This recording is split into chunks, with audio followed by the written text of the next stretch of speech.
What is the most inappropriate gift that someone innocently gave a teacher? My daughter went to private school in elementary school. There was one teacher whom every student wanted to have for first grade. She was an extremely excellent teacher. Well, one year, this teacher asked for a raise because she had been at the school for 5 years and she was a very popular teacher among students and teachers alike. The head of the school turned down her request and as a result, she left the school to work in the public school system. Well, as wonderful as she was in the private school, she was equally popular in the public school. She cared about each and every student in her class. One particular female student truly adored this teacher and decided to bring her a present every day.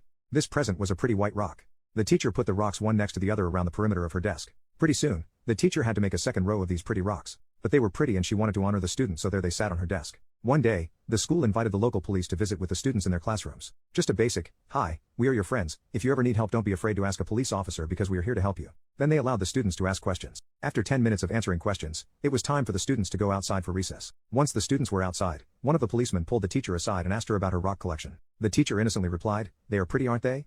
One of my students brings me one every day for a gift." The policeman said, Ma'am, I'm going to have to ask you to point out who this child is and I will have to confiscate all your rocks." The teacher looked at him perplexed about what the problem might be, so the policeman explained that those pretty white rocks were cracked coca.